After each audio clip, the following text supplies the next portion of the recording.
If there's ever one dish that epitomizes the term Wok-Hei, it would be Beef Chow Fun. It is a dish that Cantonese restaurants still use to test their new chefs. It requires the mastery of an extremely hot burner, which is what makes Beef Chow Fun one of the most difficult dishes to make in the home kitchen.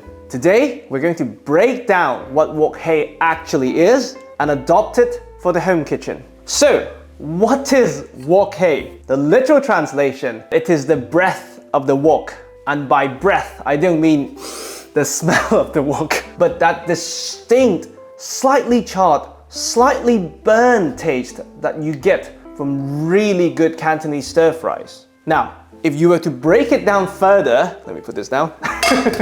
It is a result of three factors: caramelisation, Maillard reaction, and the partial combustion of oil, meaning bringing certain amount of oil above the smoke points. Once we know what we're solving for, suddenly it's not so difficult. Caramelisation and Maillard reaction, things we often talk about and things home cooks often achieve. Partial combustion of oil is the first thing that we solve for. So that brings us to our first ingredient, the beef. Today, we have a corn-fed sirloin for this recipe, and there are two reasons for that. One, it allows me to separate the beef fat from the flesh, and two, modern day sirloins, they're extremely tender, making this recipe way more forgiving. So, why are we separating the fat? Well, that is our solution to the partial combustion of oil. Beef fat, in its purest form, has a very high smoke point, even higher than vegetable oil. But this is not pure beef fat.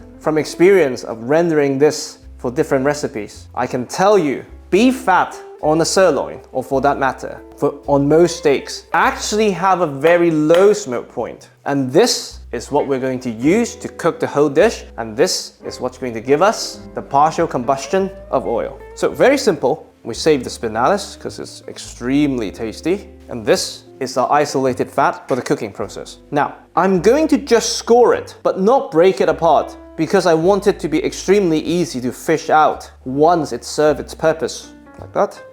Same on the other side. And we'll get the rendering started while we prep the rest of our very simple ingredients. Without a very hot burner, we're not going to use the wok. We're going to make life extremely easy for ourselves by using a non-stick skillet. Even at restaurants with experienced chefs, I've seen Chow Fun sticking to the bottom of the wok. I do not possess the skills or the burner of those restaurants. So let's get the fat rendering in the non-stick skillet. Medium heat, the fat goes in. Now, to slice the beef, the size of the slices depends on the Chow Fun you're using. And I try to match the thickness so that everything has a similar bite size. At a bias, this is a decent size for me. And you have to factor in the shrinkage as well. So you don't have to make them too thin. So for me, this is a very decent amount for one serving. It's a noodle dish after all, not a beef dish. Now, next up, we deal with the bean sprouts. They provide the contrasting texture to the dish. For most bean sprout recipes, I often say it's optional whether you remove the bean. But for this one, you have to remove the beans because it's too crunchy and it distorts the balance of the dish. I like to top and tail them if I have the time, just for a more homogeneous texture, but you don't have to. For me, when you eyeball the combined size of the bean sprouts and the beef and the scallion, they should be similar to the size of the Chow Fun you're attempting to make. Brilliant. Next up, we have the scallion. Now, traditionally, you only use the white part of the scallion for this recipe. But because the recipe also calls for Chinese chives, which is A, extremely difficult to find outside of Asia, and B, it has such a distinct taste that there's not really a point buying a whole bag of it, even if you could, just for this one dish, unless you have other recipes for it. So I like to substitute that with the green part of the scallion. Add it at the very end, just for a bit of freshness to balance the beef fat and the soy sauce. So for the scallion, you want them to be identifiable still in the dish to provide a bit of texture, but mostly flavors and sweetness. So I would slice it at a bias like this. Turn it, slice again, and keep turning.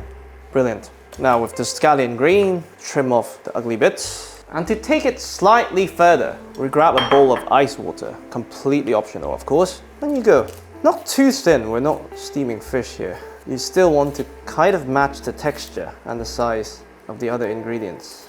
and they go into the ice water. It will help them firm up a bit and curl up a tiny bit. Now, lastly, the hor fun. If you want to go extremely traditional, you should try to find thicker cut hor fun than this. But I think the modern day generation associate beef hor fun with hor fun similar size to this. It is of vital importance that you separate the hor fun before you start cooking them so that they will not stick to each other. Hor fun is by definition cooked, just like tofu. So all you need to do is to heat it up sufficiently and for them to fully emulsify with the rest of the dish and for the flavors to cling on to the surface of the noodles. Everything's prepped. Now we smoke the fat and we sear the beef. So as you can see, the beef has rendered out a very good amount of beef fat already. And we've established that this has a low smoke point. So all we need to do, we bring up the heat and you take away and add this beauty to adjust how much oil you're using. That's why I did not cut them into smaller pieces earlier. So for example, for me, this seems like a decent amount to sear my beef. So I'll move it to the side for now. And we want the beef fat to get partially towards smoke point. And how do you know whether we're there? Well, you can smell it. So now, we sear the beef. In the extremely traditional recipe, the urban legend was all the chef did was frying the beef before cooking. Of course, in modern day Chinese restaurants, a lot of them use cornstarch and they make a marinade for the beef. For me, it's completely unnecessary. It was the common practice back in the day in China because most Chinese beef until recently was similar to what I would call ex-dairy cow. Something that's extremely flavorful but on the chewy side. So a lot of these marination process that actually tames the flavor of the beef is for the purpose of tenderization. But modern day steaks, even supermarket steaks, with a cut like sirloin, they're so tender that you really don't need to marinate them. There's another reason why if you go to a Chinese restaurant that's not so good, it's hard to differentiate beef, pork and lamb. So now we season the beef with a bit of salt just to build flavors. And you can see what I mean by beef fat and low smoke point. We now have a combination of caramelization, Maillard reaction, protein, fat, high heat, what makes meat taste meaty, and partial oil combustion because of the low smoke point. Look at this. The color from the browning, not from the dark soy sauce. Look at that. And if you feel you need a bit more fat, this thing comes back. Beautiful. Look at that. And we're not looking for some medium rare steak here. We are browning it, cooking it all the way through. This is the home-cooked Wok-Hei. Alright, once everything is beautifully caramelized, we take them out temporarily. And the bean sprouts and the scallion white, they go in, almost to deglaze the pan, to mop up the fond, the slightly charred burn bits, the slightly smoked fat. And we literally cook them until they've taken on a bit of color, because we don't want the bean sprouts to lose the crunch completely. You want them to be just cooked through, and the residual heat of the noodles would cook them further. So that's good enough for me.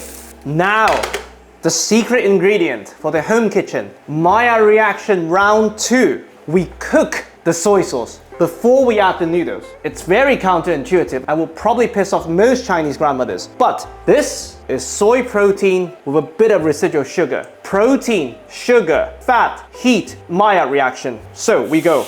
And you want to strike the fine balance to not burn it. So once this has evaporated, you add the second stage, the dark soy sauce. And now we're just at medium heat. We add the noodles and you make sure they're not sticking before they hit the pan. Now they're gonna mop up the flavors, not just from the soy sauce, but from the burnt beef fat, the caramelized beef, the scallion, the bean sprouts. And now we switch to chopsticks. All you want to do is for them to heat up, mop up the flavors, and take on a homogeneous color. No need for high heat. The Wok-Hei has been achieved. Now we're almost like mixing a salad. Now we take out the fat for the last time, thank it for its service, and we simply cook this until it's almost dry. And you do it at a pace that's comfortable for you, meaning a heat level that's comfortable for you. If it's your first time making it, use medium-low heat. You can see there's still steam coming out, so there's still evaporation going on. Once it's starting to look dry, beef comes back to the party with the resting juices, along with all your veggies. And you want to add back a good amount of veg for a balanced texture. In this case, all of it. Once everything is homogenized, crank up the heat one last time, just to make the surface a bit drier. Brilliant. Stove off, we add a bit of the Scallion-green for brightness to replace the Chinese chives. Give it one last mix. I can plate. How beautiful is that, honestly. Just to garnish, a bit more Scallion-green. And that's it. Just like the name described, it's a dry whole fun. Not a drop of unnecessary oil. With all the flavors you associate with Wok-Hei. This is my ultimate beef Chow Fun for the domestic kitchen. I really, really hope you enjoy.